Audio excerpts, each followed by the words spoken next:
Bon, on a tellement de choses à se dire, à parler. Ouais, Je vais lancer l'épisode. Ok, donc voilà. Alors, ok. 3, 2, 1. Non, je rigole. Bienvenue à tous pour ce nouvel épisode de The French of the World. Aujourd'hui, on est avec Quentin et c'est pas un épisode comme les autres. Je vais Bonjour. vous expliquer pourquoi c'est pas un épisode comme les autres. Mais avant, je fais un rappel super court du concept. C'est un podcast pour les gens qui apprennent le français ou qui sont juste intéressés par la francophonie en général, le monde des francophones. Et moi, en fait, je veux juste faire découvrir les cultures, différentes cultures qui parlent français, et aussi aider les gens à apprendre le français et avoir du matériel pour écouter du français, sans que ce soit aussi dur que quelque chose qui soit fait pour les natifs.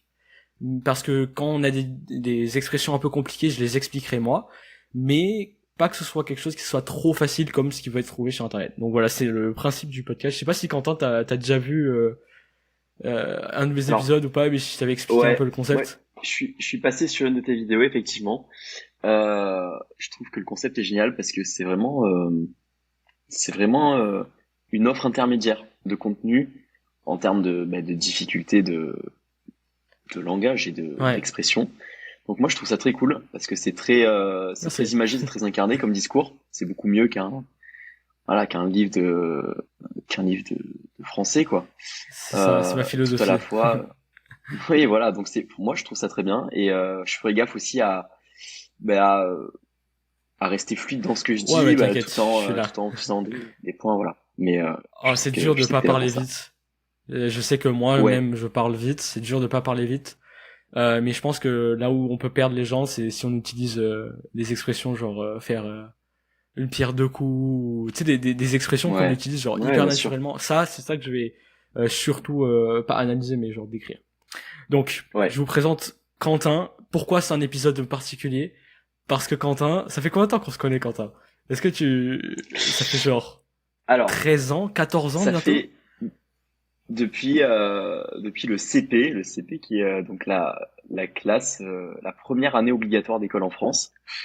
Ouais, à Et le 6 ans. CP, c'était pour nous, ouais, c'était il y a 13 ans, donc ça fait un petit paquet d'années quand même, hein. Ça va faire 14 ans là, parce que Ouais, c'était je me rappelle plus des années, mais je pense que ça fait 14 ans. C'est fou. ça fait Donc 14 ans. avec Quentin, on a toujours été très proches.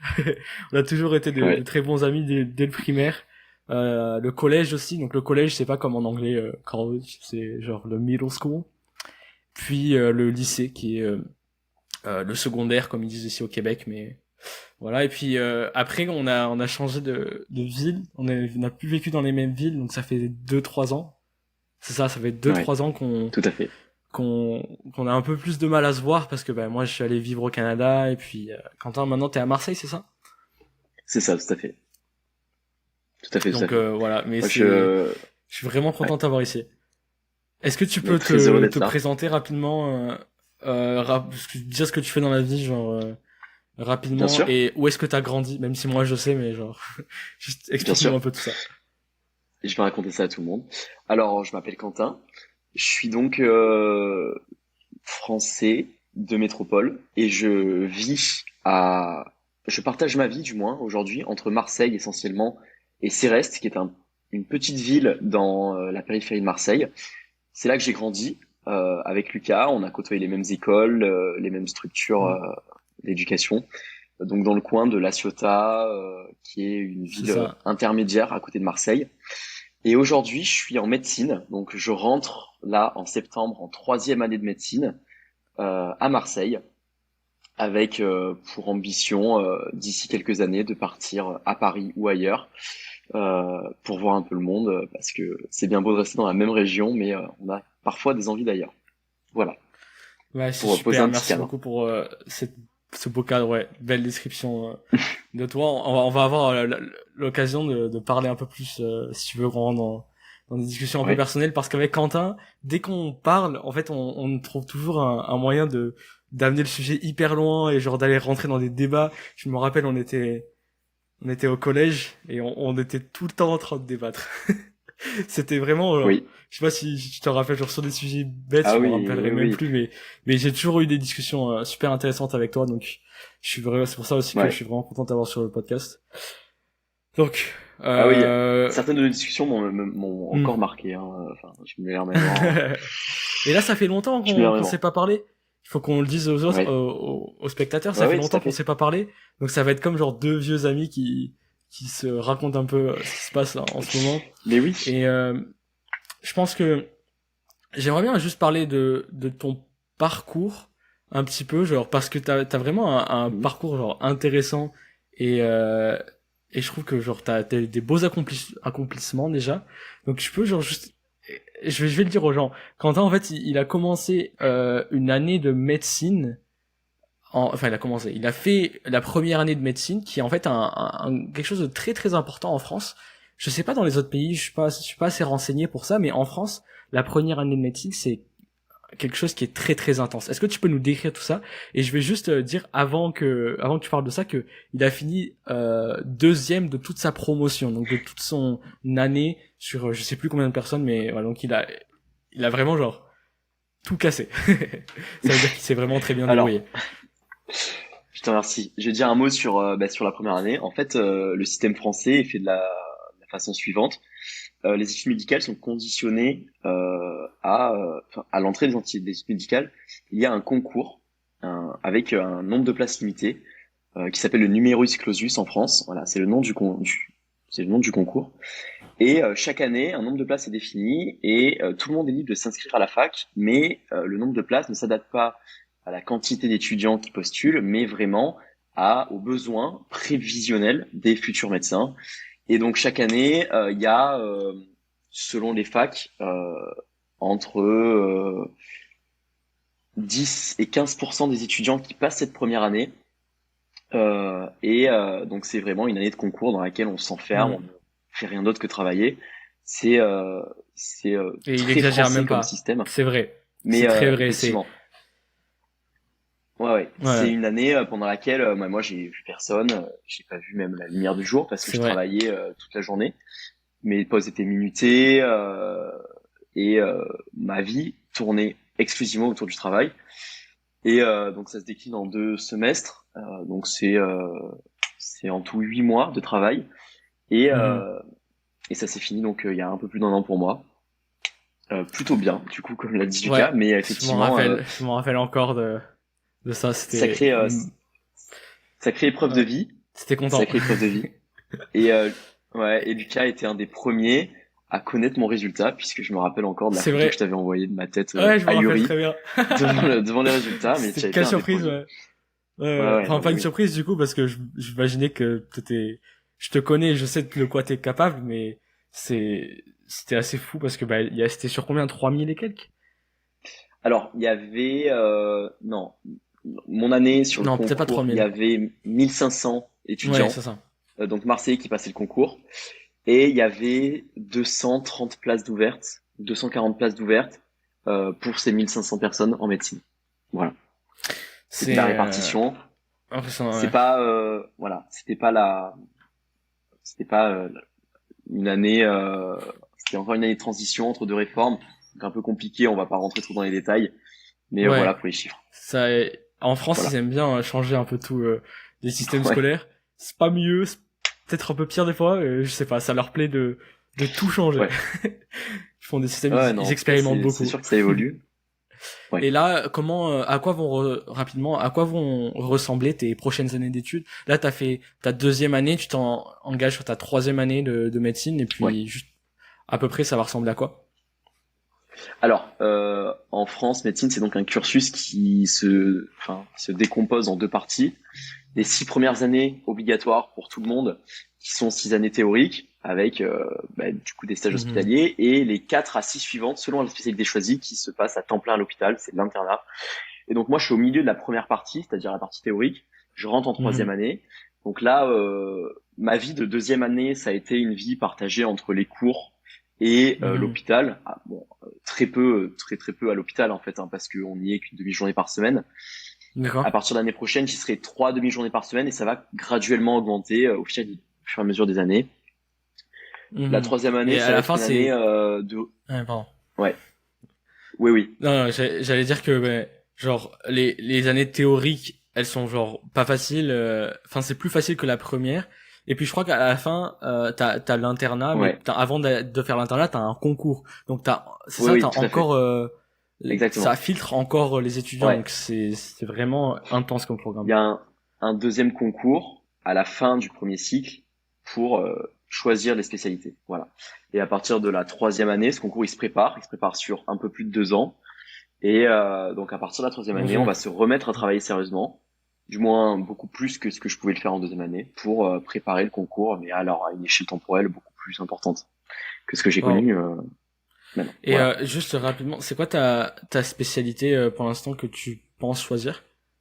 Ou les spécialités Alors, peut-être? ouais, moi ce que j'aime beaucoup, c'est l'idée de composer un peu mon parcours professionnel entre la clinique et la recherche médicale. Et pour ça, Mhm. il y a par exemple l'oncologie qui est vraiment la spécialité qui s'occupe des cancers, qui est tout indiqué parce que c'est Mhm. à la fois beaucoup de travail à l'hôpital, mais aussi beaucoup de recherche possible. Et aujourd'hui, c'est plutôt vers ça que je me dirige. Voilà. C'est donc Ok. l'oncologie. Ok. Je pense que Mais c'est bon, très je suis encore. intéressant pour les spectateurs de Ouais. juste de comprendre un peu. En fait, ça aide un peu à comprendre notre mentalité parce que ben le système scolaire, il est vraiment. Je pense qu'en Europe en général, c'est un peu comme ça. Quoique, tu me diras, il y a beaucoup de gens qui vont étudier en Espagne et au Portugal en étant français. Oui, C'est quelque chose qui arrive beaucoup effectivement. parce que justement là-bas, c'est pas aussi intense et c'est pas aussi ça te restreint pas autant dans ta vie parce que bah, comme t'as dit ta première année et puis là tes prochaines années vont être très intenses. Donc ouais, Ouais. ça je pense que ça dicte un peu notre mentalité ou l'inverse, ça monte notre mentalité par le biais de nos Ouais. systèmes scolaires. Mais Ouais, ouais. oui, c'est un système qui se veut élitiste, hein. Effectivement, Hum, qui se hum. veut élitiste par par ses fondements, son fonctionnement. Et, euh, et on retrouve pas forcément ça à côté. C'est pour ça qu'il y a pas mal d'étudiants français qui passent pas le Hum. concours et qui vont à côté pour suivre quand même des études médicales, Ouais. par Ouais, exemple. ouais, Bon, enfin, moi, je parle c'est de mon domaine, de ce que je connais, mais ouais, mais il y a pas que il y a pas que la médecine en plus, hein. Il y a plein de d'écoles ouais, qui accueillent beaucoup d'étudiants français. Bah Montréal, c'est vraiment un bon exemple. Je crois que au campus de l'université de Montréal, je sais pas, mais il y a une proportion qui est vraiment importante de français. Même pas d'étudiants internationaux, non, de français directement.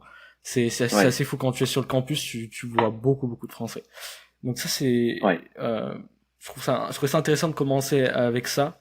Mais je pense qu'on n'est pas obligé ouais. de parler de système scolaire et tout le podcast. Mais Quentin, tu changes complètement de sujet, mais tu reviens d'un voyage.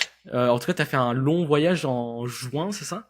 Est-ce que tu peux Tout à genre fait. nous expliquer un peu ce que t'as fait? Et mais en fait, moi, j'ai envie de savoir parce que on n'a jamais eu l'occasion d'en parler Mais correctement. alors, je Tu vais m'as t'en juste dit dire, que c'était bien génial et sûr. tout. J'ai même pas vu de photos. Donc écoute, Ouais, mais alors, tu as la parole. bien sûr, je t'en dire un mot. Pendant 5 semaines, entre juin et juillet, je suis parti en Indonésie avec 2 copains. Et on a fait un voyage exceptionnel, ça c'est sûr. Mais un voyage qui se voulait un petit peu hors des grands sentiers touristiques habituels. C'est-à-dire que, ben, moi, de ce que j'avais pu en entendre, l'Indonésie, c'était Bali. L'Indonésie, Mhm. c'était le surf et Bali essentiellement. Et c'est ce qu'on s'est appliqué à éviter en fait, hein, parce que Bali, on n'y a passé que 3 jours pour rentrer. Donc sur les 5 semaines, c'est pas énorme. On a arpenté l'île principale, qui est l'île de Java, avec Arpenter, à tu peux juste la, dire ce que ça veut enfin, dire?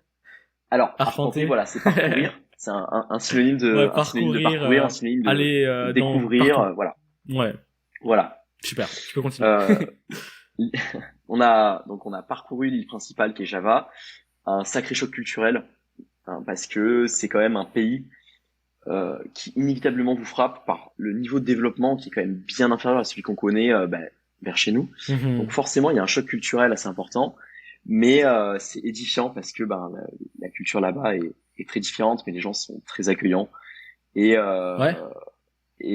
même s'ils ne parlent que très peu anglais et que la communication avec eux est assez difficile, c'est un vrai plaisir de découvrir ça. Et après donc ce passage de 2 semaines et demie sur l'île principale, on a passé les 2 semaines et demie Ouais. restantes sur les îles de la Sonde, qui sont les îles au sud-est de Java, entre donc Flores, Lombok et Bali pour finir, Sumbawa et Bali. voilà, D'accord. qui sont qui ont constitué la deuxième partie de notre voyage dans les îles indonésiennes. Et quand tes journées, elles ressemblaient à quoi? Est-ce que vous marchiez beaucoup, genre de la visite juste pour regarder, visiter, ou est-ce que vous aviez des activités prévues, des expériences? Décris-nous un peu tes expériences un peu insolites, ou même tes galères, si tu veux, Ouais. les soucis que t'as eu, parce que ça, en fait, je Ah pense que ben bien sûr. c'est ça qu'on retient dans les voyages, plus que quand on est allé voir un temple qui était joli. Je pense que c'est plus les galères. Ouais, effectivement. Alors, un petit élément de contexte quand même. C'est un voyage qui s'est vraiment voulu aventurier au possible. C'est-à-dire qu'on n'avait rien de Uhum. réservé. On a énormément dormi chez Habitant, en guest house, Ah, énormément, c'est une bonne chose, ça. C'est euh, trop bien. qu'on trouvait à la dernière minute, voire vraiment, on arrivait dans les villes, on n'avait rien, mais c'était Ah ouais, très est-ce bien comme que ça, c'est parce qu'en par fait, un site? Ou pas dans alors, la rue, vous allez voir quelqu'un? Comment vous faisiez? ça nous arrivait d'en trouver comme ça, d'en trouver par des recommandations de voyageurs qu'on pouvait croiser. Ça nous C'est arrivait d'en fou. trouver sur Booking aussi, parce qu'il y avait quand même pas mal de trucs sur Booking, Ah c'était d'accord. très pratique. Voilà. Et on composait un peu comme ça nos hébergements en fonction de ce qu'on entendait. Enfin, j'ai des souvenirs comme ça d'un hébergement tout à l'ouest de l'île de Java, vraiment au fin fond de l'île. Il y avait rien. On avait fait 8 heures de minibus pour y arriver. En fait, c'est juste le garde de l'entrée du parc national dans lequel on arrivait, qui avait appelé son copain qui gérait le seul établissement du village du parc et qui nous avait réservé une chambre comme ça. Et en fait, on est Mon arrivé Dieu. là-bas et le gars nous avait dit, mais en fait, vous êtes, euh, vous êtes les premiers occidentaux que je vois du mois. On était le 20 juin et en haute saison, ils ont un groupe d'occidentaux par semaine. Voilà, même pas par jour, C'est par rien. semaine. Et donc c'est vraiment, C'est enfin c'était rien. vraiment très très loin T'as vu la des vraie grands, Indonésie. ouais, T'as des vu grands sentiers l'Indonésie touristiques. authentique. C'était Pas que ce c'était soit une vraiment mauvaise chose d'aller à exceptionnel. Bali, hein. Mais je trouve ça intéressant de voir ça aussi, Ouais, d'entendre ouais, parler ouais. de Non, ça. mais parce que c'est forcément plus marquant, je pense, de se retrouver Mhm. vraiment au bout du monde, de partir dans la Ouais. jungle avec un guide que vous rencontrez le matin même parce que c'est le cousin de votre hôte et qui arrive pieds nus et qui va marcher avec vous 35 kilomètres dans la jungle, pieds nus en short, alors que vous êtes équipé en tenue de combat, armé, paré d'anti-moustique et tout. Enfin, c'est Trop des drôle. sacrées expériences, des très bons souvenirs. Et voilà, c'est voulu route. Donc route, c'est vraiment confort minimal, Ouais. aventure, improvisation. Et tout le long du trajet, voilà, on s'est retrouvé dans des endroits pas possibles, mais on était vraiment dans cette idée-là du début à la fin, et J'adore. J'adore. on s'est Vous vraiment étiez marré. combien? On était trois, donc trois garçons, un Ah, ok. copain de Ça fac, tue.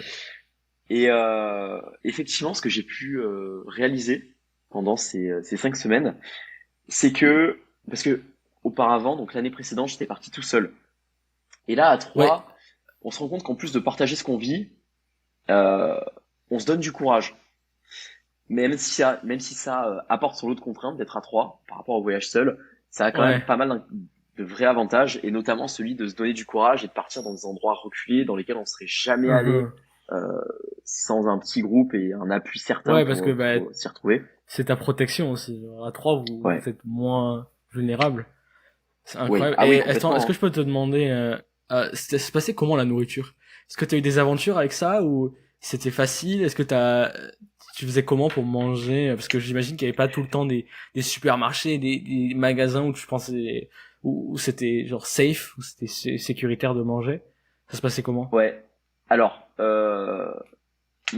alors là-bas, la nourriture coûte vraiment très très très peu d'argent par rapport à un budget de touristes occidentaux. Mhm. Euh, donc on mangeait quasiment exclusivement dans des petits boui-boui. Des petits boui-boui, donc c'est ces food trucks qu'on trouve un peu D'accord. partout parce que voilà, il y en a de partout. Tous C'est les leur mode de vie, c'est comme ça qu'ils mangent eux voilà, aussi ou est-ce qu'ils ont exactement. des... Ok.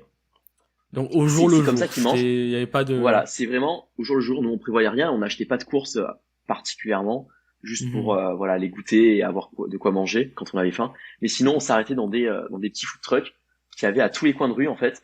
Et les Indonésiens, leur alimentation elle est faite quasi exclusivement de riz et de poulet, vraiment. Et on a Wow. mangé quasiment que ça pas un légume pendant des jours et des jours, et des fois on n'en pouvait plus, on allait juste au Ah ouais, supermarché ça doit chercher être des bananes parce on n'en mangeait pas. Et on se retrouvait à manger dans un endroit qui était mais vraiment dégueu. Alors au début on était un peu dégueu, ça veut dire très très très dégoûtant, très sale. voilà au Ouais, niveau voilà au niveau hygiène, hein, je parle au niveau ouais. hygiène, parce que en fait ils cuisinent par terre, et quand on arrive et qu'on n'est pas Mon Dieu. préparé à ça, ça choque pas mal. Ils En cuisinent tant par terre, ils que, cuisinent ouais, en devant tant nous. qu'occidental, c'est bizarre. En tant qu'occidental, c'est bizarre, Hmm. mais à la fin, bon, on voyait, on n'a pas eu de déconvenue de transit, et d'ailleurs c'est assez Ça s'est miraculeux. passé. Voilà, ça s'est Ok, passé. Ça s'est ça s'est passé passé. sans encombre Bravo. digestive. Mais ça s'est passé, voilà. Incroyable. Et au début, on avait pas mal peur. Et puis au final, bon, on a dû se faire un petit peu une Et, immunité à ouais. petite dose. Donc Et on ils mangeait dans utilisent des des trucs très, très sauces bons. ou genre c'est juste du riz poulet? Est-ce qu'il y a des sauces de... Je suis trop curieux, Ouais. genre. Alors, il y a pas mal de sauces épicées qui sont juste immangeables, parce que parce qu'ils mettent une quantité de piment qui est à peine croyable. Ouais, c'est Et pas pour nous, d'ailleurs, quoi. ouais, dans les restaurants, alors ça, on a vu ça que dans des restaurants. Ils avaient deux menus, du moins deux assaisonnements, un pour les touristes et un pour les Indonésiens. Ils te le précisaient. Ils te disaient assaisonnement local et assaisonnement pour les touristes. Ils te le précisaient, et ça c'était D'accord. assez rigolo, parce que voilà, ça te montrait bien que ils avaient pensé à On ça, n'a pas le même et palais. que ouais, non mais voilà. Donc c'était soit ça, soit des sauces industrielles Hmm. Genre ketchup. absolument immangeables, très sucrées et très voilà, Ok. très, donc moi essentiellement pas de sauce pour moi, mais ça nous arrivait d'essayer des trucs quand même. Ouais. Putain, c'est trop bien. Et Ouais. est-ce que je pense que c'est un pays assez sécuritaire en général, mais est-ce qu'il y a eu des moments où vous avez eu peur des gens que vous avez rencontrés qui sont pas qui étaient pas très nets, qui étaient un peu suspicieux, ou vous avez eu des rencontres ou des moments comme ça? Alors non, pas du tout. Pas du tout, pas du tout. Nous, on a vraiment ressenti l'accueil des gens à Java de façon assez fantastique, parce que on est très intrigué par eux, et il y a aucun sentiment de, comment dire, de gêne quand on arrive, Mhm. même dans des endroits très reculés, de gens qui peuvent Mhm. mal vous regarder, par exemple, parce que vous venez d'ailleurs, qui peuvent vous regarder avec envie, même parce D'accord, que on a côtoyé des endroits où les gens étaient très très pauvres, mais les gens sont pas miséreux. Ça, d'accord. c'est un point important. Les gens sont pauvres, mais pas miséreux. Et les gens vous accueillent et sont intrigués par vous. Après, il y a eu un petit point amusant, c'est qu'on a plusieurs fois loué des scooters pour se déplacer. Trop bien. Et il y a un seul endroit où on nous a dit, quand vous posez les scooters, ne laissez pas les clés dessus, c'est à Bali. Ah, parce qu'à Bali, il y a énormément de touristes et Ouais. il y a du vol à Bali. Ok. Et cette précaution-là, on l'a jamais prise avec nous partout ailleurs. Alors c'est vrai qu'en tant que Marseillais, où donc on vit dans une ville On où va il faut parler de faire ça après. attention, On va il y a parler de ça aucun après. endroit où on a laissé les clés sur le scooter, mais par pur réflexe de Ouais. Marseillais. Ouais, Mais ouais, on c'est nous l'a normal, ouais. précisé seulement à Bali. Ouais. Et D'accord. effectivement, dans la rue, Bon à tu vois des savoir. scooters sur le trottoir avec les clés dessus.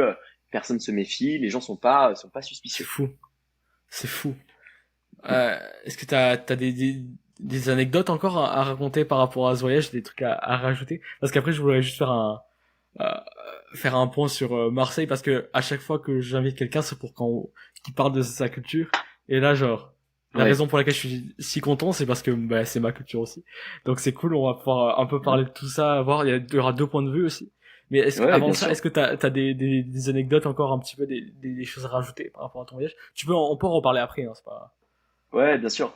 Alors, des anecdotes, beaucoup, beaucoup, beaucoup, mais alors des trucs rigolos. Je suis parti avec deux pitres parce qu'ils ont perdu la moitié de leurs affaires, c'est-à-dire téléphone, carte bleue, les deux, hein, des vêtements, des trucs comme Vraiment? ça. Ouais, et Oh mon dieu. on s'est retrouvé, chose assez rigolote, avec un seul moyen de paiement, ma carte bleue en l'occurrence, pour trois, et des galères financières pas possibles à cause de ça, parce que du coup, on avait passé Bah un ouais, gros parce que froid. en France, en plus, Moi, il n'y j'étais a pas pas. de carte de crédit.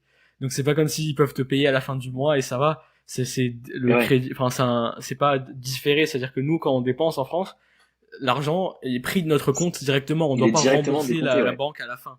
Alors qu'ici, je sais pas si Ouais, tu connais un peu le système nord-américain avec les points et tout, mais tu vas au magasin, tu peux dépenser 1000 dollars et les 1000 dollars tu les payes à la fin du mois avant la date T'as une date Ah dans ouais. le mois où il faut que tu payes ton crédit. C'est comme ça que ça Ah marche les ouais, cartes de d'ailleurs, crédit ici. Ouais. effectivement, j'en ai entendu parler parce que j'ai de la famille qui habite au Canada. Il y a un point important, c'est que nous, ce qu'on appelle carte de crédit, en fait, c'est une carte de débit. Et en fait, Ouais. le fond est là. C'est que les C'est un cartes de peu débit flou. débitent votre compte, les cartes de crédit, Ouais. elles le créditent. Ouais, ça fait un Et crédit et tu dois rembourser à la fin. ouais, sauf que nous, par abus de langage, on appelle ça carte de crédit, sauf que ce Hmm. sont à proprement parler des cartes de débit. Hmm. Voilà, donc pas mal de galères par rapport à ça tout le long du voyage, parce que bah, du coup, on s'est retrouvés avec vraiment, ils ont perdu leurs affaires mais Et comment super ils ont tôt. racheté un téléphone? Il y avait des magasins où tu pouvais acheter de l'électronique? Bah, de toute Bah, façon, il n'y a du pas coup, de ils ont pas réseau, racheté. j'imagine. Comment vous faisiez pour ça, les cartes et tout? Comment vous vous déplaciez? Alors, on avait des cartes SIM prépayées, donc D'accord. ça, c'était très pratique. Ça nous assurait, voilà, un moyen de communiquer permanent. Mais du coup, ils ont pas racheté de téléphone, non, parce qu'ils sont, Ouais. enfin, ils ont, ils les ont perdus très très tôt. Sauf que sur mon compte, on avait déjà pas assez d'argent pour trois, alors Bah oui, encore moins pour acheter des téléphones, parce mon que Dieu. si la vie n'est vraiment pas chère là-bas, les grandes marques comme bah, Apple pratiquent à peu près les mêmes tarifs. C'est pas significativement Donc intéressant d'acheter son téléphone là-bas. personne n'a enfin, ces services ou n'a ces genres d'appareils alors, Ouais, non, là-bas. Tu effectivement, sais comment ils communiquent? effectivement. Alors, ils ont des smartphones asiatiques que moi je connais pas. D'accord. Ils ont tous leurs smartphones, hein. Et ils ont tous Hmm. ils ont tous d'ailleurs parce qu'ils sont sous Android vraisemblablement, ils ont tous les grandes applications, les grands réseaux sociaux occidentaux, Ouais, ouais, ouais. TikTok en tête. Mais ils ont des téléphones de marque chinoise, très sincèrement, je sais pas trop. Ouais, bah, ça m'étonne Euh, pas, les pauvres, voilà, des trucs que je connais pas, mais qui doivent pas dépenser coûter très très 800 cher euros dans un iPhone. par rapport à ce qu'on Ça, connaît ouais, nous. ça doit être compliqué Effectivement, là-bas. Wow, merci beaucoup pour de nous avoir si bien décrit avec ton voyage plaisir. d'expérience. Comme j'ai dit, si jamais il y a des anecdotes drôles qui viennent, pas de souci. Ce podcast, il est vraiment libre. Ouais, On sait pas vers où ça va. J'ai pas de sujet prédéfini. Enfin, j'ai quelques questions quand même. On sait jamais, mais on a rien à dire. Mais comme comme on le sent quoi. Alors, ouais, j'aimerais juste un peu parler maintenant de chez nous, de la oui, Ciotat, des Bouches-du-Rhône. Et je vais commencer par parler de toi et de ton accent. Est-ce que oui. déjà, toi personnellement, tu penses avoir un accent marseillais ou pas? Alors, je pense que ça s'entend quand je parle parce que les gens le remarquent. Donc, assez factuellement, oui, j'ai un accent. Après, je fais attention parce que l'accent marseillais, comme les accents provinciaux en général en France, sont assez discriminants, je trouve, Ouais, parce que on fait vachement de remarques à ce sujet-là. ouais. Et parfois c'est limitant. Parfois c'est limitant parce que c'est le Marseillais, c'est celui qui parle fort, c'est celui qui met des e On va en partout. parler. Et en fait c'est très enfin voilà, c'est très réducteur. Donc j'essaye, là par exemple, je sens mes fins de phrase, je sens à mes fins de phrase mon accent, mais c'est très réducteur. Donc j'y fais attention et j'essaie de le tempérer un peu. Donc en principe ça va Écoute, assez bien. ici, si tu veux genre sortir des expressions naturellement hein, ou des choses, dire des mots d'une façon plus marseillaise, franchement c'est l'endroit pour le faire parce que Ouais, genre te limite pas parce que le but c'est vraiment faire découvrir différents accents, mais il y a un truc que tu peux pas trop maîtriser, c'est ton vocabulaire parce que bah, vu que ça fait longtemps que t'habites ah oui, dans la région, bah tu sais pas dire les choses autrement. Et il y a ouais, quelque chose qui m'a quand je suis arrivé à Montréal, j'ai vécu un peu avec des Français et eux ils connaissaient pas du tout ce mot ou cette expression du moins. C'est quand pour faire le ménage, pour laver la pièce, pour laver le sol. ouais, Genre nous on dit passer la pièce, ça paraît logique. ouais, Passer la pièce. En fait oui, c'est oui. que à Marseille. C'est que à Ah oui, Marseille. mais C'est la serpillière de mop. La serpillière. Et ça, mes colocs, ils me comprenaient pas au début. Enfin, après, j'ai compris que on disait pas comme ça, mais c'est ça, c'est que je voulais dire, c'est que le vocabulaire, par contre, là, t'as pas le choix parce que bah, tu connais pas autre chose. Ou pas ouais, mais trop. non, c'est très amusant de constater que certains de nos mots sont pas compris. Je pense à des mots que j'emploie mais quotidiennement, comme Ah, je reconnais. marronner par exemple, qui veut dire râler Ouais. en fait. Ah, bah oui, Mais marronner, se plaindre, marronner, râler. Mais c'est voilà, plus que ça. les gens connaissent C'est pas. plus que râler. Genre, c'est tellement, genre, marronner, pour Ouais, moi, ouais, c'est vraiment le, ça, c'est une action en particulier. C'est jamais genre à propos de choses très graves. Tu sais, c'est vraiment genre si tu trouves oui, pas oui, une c'est place ça. de C'est parking ou de stationnement, tu marronnes. Ouais. C'est, Ouais, ouais, c'est c'est un peu ça. enfantin C'est de même. la ralouillade, quoi. Enfin, c'est un râle, mais très Ouais. léger, donc c'est très rigolo. Qui est, par exemple, un mot aussi très rigolo que j'emploie sans y penser, et qui est, Vas-y. qui veut dire, qui a un ballon, ça veut dire, le perdre. Qui est un Ah ballon, putain. on le qui dans un Ah arbre. qui Oui, est? oui. Oui oui oui. Qui Ah ça y est, est, je l'avais pas. ça veut dire, Ah ça vient de chez nous ça? ah Je oui, savais ah oui, pas. non, parce que Mais moi j'ai cette ouais. expérience-là, assez amusante. En février, dans le cadre d'un double cursus, je suis parti à Paris pendant 2 semaines. J'aurais eu l'occasion, j'aurai l'occasion d'y revenir. Et effectivement, donc là, à Paris étaient concentrés des étudiants qui venaient de toute la France. Et le Mhm. pôle marseillais avait ces expressions qui n'étaient pas comprises de la plupart des autres étudiants. Et ça, c'était assez amusant, parce que j'ai pu répertorier un peu tous les mots qui ne viennent que de chez nous, en fait. Ouais. Bah Dans mon on connaît vocabulaire, dégain, on connaît on on connaît sait, des il y en a gains. certains on sait genre dégain, chalet, dégain ça veut dire personne.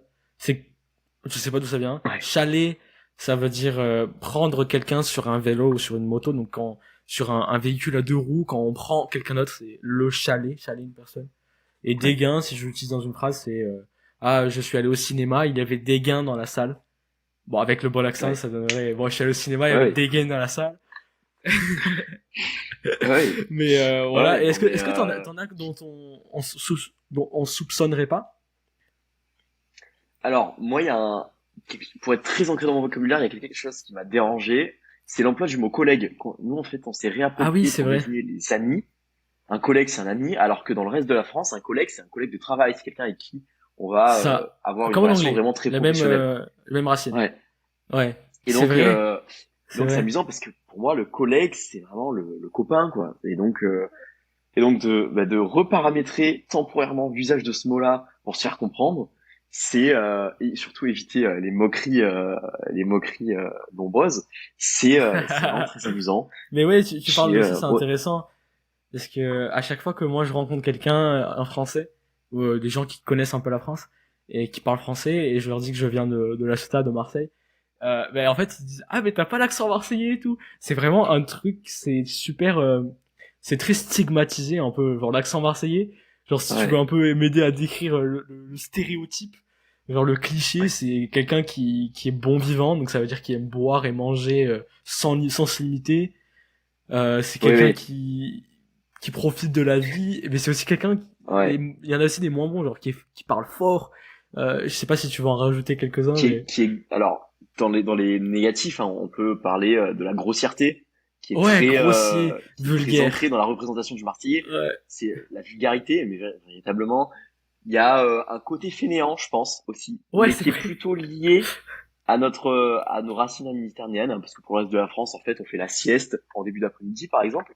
Et Ouais, donc voilà, bon, fainéant, grossier, on parle fort. ouais, on se Et fait puis remarquer. C'est le Marseillais, on sait quand il arrive. c'est ça, Ouais, voilà. Et puis voilà, et puis on est fier de nos origines et on est fier de c'est notre ça. différence avec le reste. Donc tout ça, Ouais, ça contribue un peu à former un stéréotype du Marseillais qui est parfois gênant. Franchement, parfois gênant parce ouais, c'est que pour ça que tu bah, disais, il est tu calmes ton accent parce que ça. bah sinon Ouais, il y a le lot de stéréotypes qui viennent avec. Moi, je bien pense que sûr. j'ai fait pareil aussi.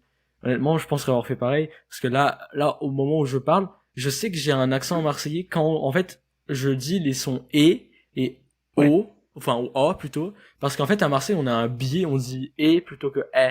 Quand il faut dire eh, ouais, on dit et tout le temps à peu près. Bon, à part certains mots, oui, mais et puis on dit a au lieu de o, genre la rose, la rose. Nous on parle un peu oui, avec la bouche ouverte, la rose. ouais, oui, oui. Moi, en général, les gens se rendent compte que je viens de Marseille quand, au lieu de dire tu es, je dis tier. Voilà. Donc Ouais, ouais. le raccourci On rajoute un i alors qu'il y en a typique pas. tier. Et alors là, une fois qu'on a sorti ça, c'est bon. Ils savent qu'on vient de Marseille, qu'on a l'accent Ouais, marseillais, et on n'est pas sorti ouais. de l'auberge, comme on pourrait dire dans le coin. C'est-à-dire que bah, on va pas s'en sortir facilement avec notre accent. Voilà. Ouais. Mais honnêtement, je pense Mais que bon, pour décrire un peu la vie à Marseille, moi j'aime bien parler de ça quand je rencontre des gens qui connaissent pas trop. Autour de Marseille, à Marseille exactement, j'ai jamais vécu dans Marseille, même si je dis que je viens de Marseille, bah, je suis né à Marseille, la famille de ma mère est marseillaise, mais j'ai jamais vécu dans Marseille. Toi, tu as vécu dans Marseille, donc tu peux nous expliquer un peu, mais moi quand je décris aux gens, je dis, bah, c'est un peu un endroit où il y a moins de... Les problèmes de vie, en fait, ils sont genre moins apparents. C'est-à-dire qu'on a nos problèmes, on a nos difficultés, mais il y a toujours un peu cette bonne humeur qui vole un peu dans l'air. Et je pense qu'on a un peu un sens de communauté par rapport, surtout à La Ciotat, dans les petites villes, par rapport aux autres villes de la France, aux autres régions. Je pense qu'on a un sens de communauté assez marqué. Je sais pas si toi, c'est ton expérience aussi, et tu peux peut-être nous décrire comment c'est à Marseille exactement. Alors c'est intéressant ce que tu dis parce que effectivement quand on baigne dedans, on n'a pas forcément l'occasion de s'en rendre compte. Mais c'est assez intéressant. C'est assez intéressant parce que alors pour dire un mot de Marseille, moi j'y vis depuis un an maintenant véritablement, et ça fait 2 ans que j'y suis quotidiennement à Marseille. Et Marseille, c'est objectivement une ville où il y a beaucoup de problèmes. C'est une ville Ouais. dans laquelle on peut pas se balader n'importe où à n'importe quelle heure, dans laquelle il faut Mhm. faire attention à pas sortir dans Au la rue. vol, aux raquettes, Voilà, il y a même beaucoup de aux criminalité, agressions énormément de malheureusement. criminalité. Ouais, tout à fait. Et en fait, tous ces problèmes-là, c'est quand tu l'entends d'un d'autres bouches qui ont pris du recul là-dessus que tu t'en rends compte toi. Et tous ces problèmes-là, ils sont quand même mis au second plan, ou du moins intégrés complètement à la façon de vivre, et ils ne pèsent plus sur les gens. Voilà. Et C'est une c'est en très fait, bonne description ça. voilà, c'est à ce niveau-là que je pense, que moi j'interprète ce que tu as dit, parce que c'est Ouais, vrai, à Marseille, on peut pas aller partout, mais on s'empêche pas de vivre pour autant, et c'est ça n'est pas vrai. perçu comme un vrai poids. Même les filles, je Ouais, trouve que elles sont assez affirmées à Marseille. Il y a le cliché on va en parler de la ouais, cagole marseillaise. La cagole, la cagole, en fait, c'est une fille qui a un caractère hyper affirmé. ouais. C'est une fille qui veut se mettre en valeur, qui veut être belle et qui, en fait, a pas trop de gêne. Est-ce que toi, tu pourras rajouter un peu des détails, Ouais. mais je pense que c'est à peu près ça. Ouais, ouais. Alors, moi, de ce que je peux en voir extérieurement en tant qu'homme, c'est que il y a deux choses. Première chose, les femmes, surtout jeunes à Marseille, se font harceler dans la rue, mais harceler. C'est-à-dire qu'il n'y a Hmm. pas un seul moment où, je sais pas, des retours d'amis qui me disent, on passe sur un grand boulevard et on se fait siffler continuellement, continuellement. C'est triste, ça. Ça arrive Se tous faire les jours, siffler, ouais. c'est quand il y a un homme qui voit une femme loin, qui trouve attrayante et belle, et qui soit siffle, soit je vais le dire en anglais directement, catcalling. Voilà. C'est Ouais, ça. Nous on dit siffler. Voilà. voilà. Qui Genre l'interpelle. Qui whistle. l'interpelle grossièrement, qui lui Ouais, dit, c'est ça. voilà. C'est ça. Euh, et deuxièmement, en fait, il y a comme conséquemment à ça, il y a une vraie résistance C'est qui vrai. s'est développée. Moi, du moins dans mon milieu, c'est vraiment le cas. C'est vraiment affirmer son droit de vivre et de se balader dans la rue, et vraiment ou d'ignorer complètement. Et c'est quand même le plus facile et ça se comprend. D'ignorer complètement ces invectives ou d'y répondre directement. Et ça m'est déjà arrivé de Ouais, voir, c'est vrai. mais vraiment assez, d'ailleurs épaté par rapport à ça, des filles qui soutiennent l'interpellation, voilà, qui Hmm. la soutiennent. Et en fait, on se rend compte que c'est le meilleur moyen de faire taire les gens parce que bah ils sont très décomplexés par rapport à ça. Il y a beaucoup de gens qui sont très mal élevés par rapport, enfin, sur ce Ouais, point-là, qui malheureusement. n'hésitent pas, mais qui en fait ne vont Ouais. pas plus loin que la simple invective dans la rue, c'est-à-dire l'interpellation grossière, comme, enfin, ils s'encouragent parce que beaucoup de filles que je connais vont répondre en fait, vont dire alors t'as un problème avec moi ou alors qu'est-ce qu'il y a, j'ai pas le droit de mettre une jupe, et en fait ça va créer un Ouais, ou sentiment alors de même résistance et ah ils oui, rentrent dans leur jeu et puis ils les ouais, prennent de haut, elles les prennent de haut carrément, ça c'est beau à voir. ah oui, Genre elles les ouais, calment en fait. Ça c'est cool, c'est ouais, je pense un peu ouais, c'est mes sœurs sont comme ça quand il y a j'aime pas trop parler de ma vie personnelle enfin un peu mais je veux pas trop en parler en détail mais mes sœurs voilà, elles sont dès que il y a un je pense que si ça leur arrive enfin, j'espère qu'elles auraient le courage de répondre et genre de pas se laisser faire. En fait, je pense que quand tu fais ça, c'est pour ça que ce que je disais, les gens ont des problèmes, mais ça leur reste pas trop dans la tête après. Genre, c'est pas ouais. pesant. Enfin, même si c'est chiant, c'est nul que ça arrive, mais merci d'avoir bien parlé de tout ça. Et je pense que ce qui fait une grande partie de ça, c'est le climat. Le climat marseillais, il est vraiment connu pour nous donner le beau teint et nous donner le sourire aussi. Je pense que ça a une grosse répercussion sur toi, ton expérience quand toi t'es allé à Paris. Est-ce que tu peux nous parler un peu de, de ça? Ouais. Alors c'est assez amusant parce que si on veut se rendre compte de l'impact du beau temps sur les Marseillais, sur le moral des Marseillais, on peut le prendre en négatif et observer les Marseillais par mauvais temps. Et effectivement, il y a une vraie corrélation entre le soleil et du moins le beau temps et le moral des gens ici. On est habitué au soleil, on a la chance de vivre dans une région qui est très ensoleillée, le sud de la France. Je crois qu'il y a 300 jours d'ensoleillement par an, un truc comme ça. C'est fou. C'est énorme. Ouais, au minimum. Ouais. Ouais.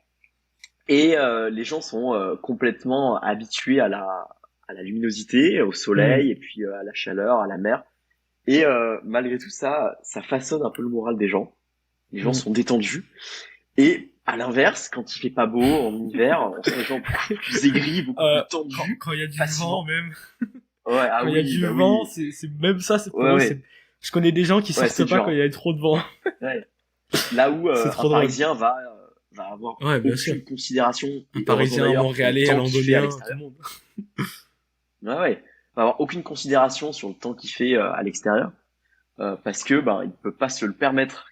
Concrètement, moi j'ai passé 2 semaines à Paris en février. Sur les 2 semaines, il y a eu 10 jours de grisaille. Si vraiment on ne peut pas sortir son moral du temps qu'il fait, on va très vite mal vivre à Paris. Et ça a été l'expérience. Même la température, pas que le soleil. La température, c'est rare d'avoir froid à Marseille. C'est vrai que les Marseillais ils sont frileux, ça veut dire qu'ils ont facilement froid. Donc on en verra avec des grosses vestes, des parkas, des grosses vestes, alors qu'il fait 10 degrés, donc c'est pas si froid. Mais même en hiver, j'ai connu des hivers où en février il faisait 20 degrés. Et en fait c'est super parce que on est quand même à Marseille, c'est pas une ville internationale, mais on est quand même très occidentaux. On a quand même notre gros confort de vie, faut le reconnaître. Je pense que même par rapport à certaines villes d'Amérique du Nord, on a un confort de vie supérieur. Parce que on est dans une ville qui Marseille, je sais pas, mais en tout cas la Ciotat, l'urbanisme est de mieux en mieux. Il y a de quoi marcher, il y a beaucoup de commerces de proximité. C'est très beau, c'est très adapté à une vie piétonne. Oui. Et il y a beaucoup de soins apportés, mais ça je pense que c'est culturel et que c'est commun au pays. Il y a beaucoup de soins apportés au cadre de vie. Et il y a beaucoup d'initiatives pour développer des zones piétonnes, pour développer des activités accessibles, et tout ça ça se ressent quand même quand on ne le voit plus ailleurs. Et c'est vrai que sur ce point-là, on peut être reconnaissant de ce qui est fait ici, parce que c'est quand même vachement bien. Et puis il y a un certain esthétisme dans les rues quand même. Je pense à la vieille ville de Marseille, quand même un esthétisme. Voilà, c'est l'aspect esthétique. J'avais entendu. Ouais, l'esthétique. Ouais. L'aspect esthétique des rues, voilà, il y a les immeubles sont jolis, le cadre de vie est soigné, c'est une très vieille ville. Très vieille ville. Le cadre de vie est soigné, et donc il y a une grosse part d'histoire là-dedans, mais effectivement il y a une volonté aussi d'entretenir, et c'est très bien, je pense. C'est très bien, c'est très important. Ouais. Honnêtement, je pense que Marseille et les environs, ça se compare assez bien en termes. Les gens, après c'est vrai qu'il y a le Marseillais, mais honnêtement, moi j'ai pas de mal à m'identifier en tant que Marseillais quand je suis genre à l'international et tout. Et je pense que tout ce qu'on décrit, ça peut être un peu étendu au Var même, qui est à l'est, jusqu'à Toulon. Je pense que tout ça c'est à peu près les mêmes problèmes et les mêmes la même vie. Par contre, je pense que Nice, à partir de Cannes, Saint-Tropez, Nice, tout ça, je pense que c'est un autre, c'est un peu un autre environnement. Je suis allé qu'une fois, mais je sais pas si t'as eu l'expérience avec ça. Oui. Alors moi je te rejoins là-dessus. Il y a un découpage dans notre région entre la Provence et la Côte d'Azur. Marseille, les alentours et jusqu'à Toulon, c'est la Provence. Et la Provence, l'image que je me fais de la Provence, c'est vraiment elle est très culturelle, on va dire. C'est vrai. Voilà. Et au-delà de Toulon, donc sur tout ce qui reste de côte entre Toulon et l'Italie, c'est plutôt la Côte d'Azur. Et donc la Côte d'Azur, c'est très luxueux, c'est très touristique, c'est très jet set. C'est très c'est une mentalité qui est très différente. C'est la Côte d'Azur, c'est le luxe, c'est l'exubérance française, c'est là que ça se fait plus sentir. C'est là qu'il y a Monaco, on peut donner ça comme exemple. Il y a Monaco, c'est pas le seul endroit où c'est très très riche et où on retrouve des services et des endroits exceptionnels. Cannes, pareil, c'est super riche, Saint-Tropez, et il y en a plein encore. Et puis après il y a l'Italie, pareil, je pense qu'il y a des endroits un peu similaires, même si je suis jamais trop allé. Mais ouais, c'est Ouais. Je suis content d'avoir pu parler un peu de ma, c'est vrai vraiment d'avoir pu parler de ma région. Parce que j'ai pas trop Ouais. l'opportunité sur ma chaîne de juste parler de Marseille et tout. Faudrait peut-être que je fasse une vidéo à ce sujet en anglais pour que trouver un plus gros public, mais d'avoir aussi comme personne qui peut vérifier un peu ce que je dis, c'est cool parce que des fois bah, c'est mon Ouais. expérience propre et tout ça, donc je suis vraiment content. Et là juste pour dire un peu aux spectateurs, là quand on parle entre nous deux, c'est pas évident de savoir qu'on vient de Marseille. C'est-à-dire que là, on n'utilise pas le chier, on n'utilise pas le putain, le bien, Ouais. le dégain. Mais Oui, oui. je voulais un peu me laisser aller dans l'accent marseillais, mais c'est juste dur parce que vu que je vis à Montréal, ben j'en vois pas tellement de Marseillais. En fait, je pense que les Marseillais, ils voyagent pas tellement. C'est pas des grands Ouais, non, voyageurs. effectivement. Mais ouais. Ils sont bien chez eux, hein. Les Marseillais, ils C'est font ça, sentir. ils sont casaniers, on dit. Ils aiment bien être chez eux, Ouais. même dans leur maison des fois, parce que bah, à Marseille, il y a un truc qui m'a toujours fasciné avec Marseille et les alentours, c'est que tout le monde a une piscine. C'est fou ça. Il y a la mer à 20 Ouais. minutes, on peut même marcher à la mer. Je suis sûr que de chez toi, tu peux marcher à la mer. Et il y a quoi dans ton Ouais. jardin? Une piscine. Effectivement. Donc ouais, je pense que c'est... Effectivement. Non, je te laisse parler, Ouais, pardon, ouais, non, je c'est parle assez beaucoup. amusant.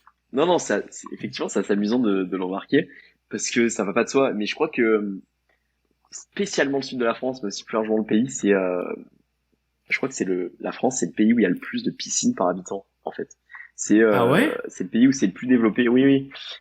C'est très ancré. Avoir sa piscine chez soi, c'est une part du jardin, hein. Tu m'apprends quelque Surtout dans notre chose. région. Ouais, j'avais entendu ça il y a quelques mois de ça. Ouais. Et ouais, donc c'est assez amusant de souligner Parce ça que parce tu que vas à pareil, hein, ça Montréal, c'est il un y a truc. personne qui a de piscine, hein.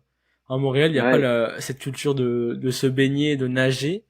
Je pense qu'à Marseille, on est des assez bons nageurs. La plupart du monde sait se débrouiller dans l'eau et sait nager, se noierait pas, ne mourrait pas en nageant, tu vois. On survivrait dans l'eau, quoi. Parce que bah il y a cette culture de notre patrimoine. Faut juste qu'on parle un peu des calanques rapidement. bien sûr. Entre Ouais, Marseille et La Ciotat, même après il y a d'autres types de calanques, mais le parc national des calanques, c'est entre Marseille et La Ciotat en passant par Cassis, qui Cassis aussi est une ville très riche et très beaucoup de célébrités vivent à Cassis, mais peu de personnes le savent. Eh ben il y a des sortes de montagnes, de petites montagnes qui plongent directement dans l'eau. C'est la meilleure façon que j'ai trouvé pour décrire ça. Je sais pas si t'as ouais. d'autres mots pour décrire. Alors peut-être le terme de fjord serait une C'est image qui permettrait de vrai, se représenter c'est ce vrai. qu'est une calanque de ce coin-là dans ce coin-là de la côte. Ouais, C'est les calanques entre Marseille et La Ciotat, c'est des grands apics rocheux et qui forment des petites criques ouais, absolument magnifiques. Et il y en a un peu moins de 10 sur une ouais. concentrée sur une petite zone géographique. Et elles sont toutes plus belles les unes que les autres, à tel point que ben voilà, depuis 2011, je crois, ben C'est très connu. c'est un parc national. Ouais, c'est un parc Mhm. national. Et c'est l'attrait de la région, hein, et en Mhm. été, donc les Marseillais râlent un peu pour ça. En été, on ne peut y accéder que sur réservation pour préserver le site. Ouais, Et il y a une affluence mais absolument gigantesque dans les plages, pourtant difficiles d'accès, dans les plages des c'est vrai, Calanques. c'est Mais vrai. c'est bon, après Mais ça vaut le on coup en fait. comprend pourquoi. Ça vaut On le coup. comprend Beaucoup pourquoi de gens parce qui que font c'est du vraiment des bateau sites aussi. exceptionnels. Ouais, Beaucoup de gens qui viennent en bateau, malheureusement ça abîme les écosystèmes et tout. ouais, les fonds marins, beaucoup qui en pâtissent. Ouais, ouais. Mm. Mais ouais. Et c'est ça en fait. Je pense que les Marseillais ne veulent pas partir de chez eux. Je sais que moi, les gens autour de moi, ils se sentent bien en fait. C'est vrai qu'il n'y a pas les opportunités qu'il y a à Paris ou les opportunités qu'il y a à l'étranger. C'est pas une ville internationale. Pas grand monde parle anglais à Marseille. Enfin, moi j'en connais pas Ouais, beaucoup. Et effectivement. c'est vrai que les Marseillais, vraiment, enfin, en tout cas cette région de la France, on réalise pas mal ce qu'on a en vrai. Et ça, c'est quelque chose qui est pas voir. On est assez reconnaissant. Hey, j'arrête la vidéo ici parce que ça fait déjà 50 minutes qu'on parle et qu'on parle de sujets assez complexes, donc je veux pas que l'épisode soit trop long. Donc c'est pour ça que j'arrête la conversation ici. Mais il y a une version étendue, donc sur toutes les plateformes de podcast, ce sera marqué en bonus. Et sur ma chaîne YouTube, vous pouvez juste chercher l'épisode étendu ou aller voir dans les vidéos. Donc voilà, j'arrête la vidéo ici, mais dans la version étendue, ça vaut le coup aussi d'aller voir parce qu'on parle de sujets très intéressants comme la philosophie de voyage, les expériences de voyage et tout ça. Donc ouais, Oh je pense oui. qu'on arrive Ouais. on arrive à une fin un peu logique, même si du podcast c'est naturel, même s'il y a tellement de sujets qu'on pourrait parler. J'avais des Bien sûr. sujets un peu plus profonds, même si ça c'était assez profond, j'avais des sujets profonds, mais écoute, moi je suis pas fermé au fait de réinviter les gens sur mon podcast, donc je vais peut-être recommencer à faire ça. Donc dans le futur, on pourra toujours parler de ça. Et moi, Mais ça sera avec plaisir. ouais, j'ai passé un super Ouais. moment avec toi, Quentin. Je suis Et moi vraiment content aussi. de t'avoir invité. Tu as bien représenté le Sud. On a représenté le Sud ensemble. C'est pas beau ça. Ben, je suis Et ouais. très heureux d'avoir pu parler de tout ça. Hein. Vraiment, Est-ce que une super ouais, expérience. est-ce que tu as un Dis-moi. message à faire passer, même si on a fait passer des messages à plusieurs moments, t'as un message à faire passer aux auditeurs? Est-ce que je te donne une minute ou 30 secondes pour leur dire des choses que t'as sur le cœur ou que tu voudrais qu'ils sachent? Alors, puisque le thème principal du podcast, ça a été quand même le voyage et le rapport au voyage plutôt. Moi, j'aimerais vous faire partager ma vision euh, sur sur l'importance du voyage, sur l'importance de la confrontation à Mhm. l'inconnu et à quel point, à mon sens, c'est la meilleure façon de grandir, de se développer en tant que personne Mhm. et d'avoir une appréhension plus étayée du monde tel qu'il est vraiment. Ça sert dans tous Ouais, les tu peux plans un de peu votre vie, vraiment. paraphraser un peu ça parce que je pense que l'appréhension plus étayée du monde, même moi j'ai du mal Alors à oui, comprendre Quentin. alors ouais, alors c'est vraiment voyager, ça permet d'avoir une vision plus riche et plus détaillée du monde, de ce qui se Ouais, fait ailleurs, et ça vous permet de surtout, parce que contraster. ça c'est mon cas, de contraster et de réaliser la chance souvent que vous avez de Mhm. vivre là où vous Ouais, vivez, dans le ouais. confort que vous vivez, dans lequel vous vivez. Et moi par exemple, ben, j'ai redécouvert le luxe que c'était d'avoir des horaires de bus en rentrant, et ça je ne pensais jamais le vivre Ça en me fait fait. trop Et rire. donc ce n'est qu'un exemple parmi tant d'autres, mais c'est un exemple qui est trop marrant. Et ce n'est que par la confrontation que vous pouvez vous rendre compte de ça en fait. Donc, Ok. frottez-vous au monde et pas forcément au monde lointain. Frottez-vous à différentes Ça peut, ouais, on cultures parlait pour. d'Indonésie, du Ouais, Portugal. Portugal, c'est loin de là où je vis, mais bien sûr. ça peut être l'État d'à côté si Ouais, vous êtes aux États-Unis. Déjà, là, il y aura des ouais, différences. Ça peut être un pays qui a 2 heures ou 3 heures de route si vous êtes européen, il y en a plein. ouais, C'est donc ouais, ouais, c'est aussi ça aussi la dimension du voyage qui est un peu oubliée. Le voyage, c'est le fait d'être dans un environnement qu'on connaît pas. Voilà, ouais, c'est juste ça. Ça peut être la ville d'à côté ouais, si vous connaissez pas l'environnement, s'ils parlent notre langue ou si ils parlent différemment, tu vois, ça peut être complètement différent. Ben voilà, merci, c'est ouais. une très belle façon de terminer le podcast. Je suis assez Mais, nul pour les fins franchement. de vidéos et de podcasts, je suis en train de me rendre compte, donc j'essaie de m'entraîner un peu à ça. Donc voilà, on va terminer en douceur. Merci beaucoup de nous avoir écoutés, de nous avoir regardés. Si vous avez des suggestions Merci à pour tous. des autres invités, des autres questions qu'on pourrait aborder dans un futur podcast, n'hésitez pas à me les contacter, soit moi personnellement sur Instagram, je mettrai mon Instagram dans la description, ou soit en commentaire. Et voilà, passez une bonne journée. J'ai une tradition avec mes invités, c'est que je dis à bientôt. Donc et j'aime bien que l'invité le dise aussi. Je préfère le préciser. Donc à bientôt et merci de nous avoir regardés. À bientôt.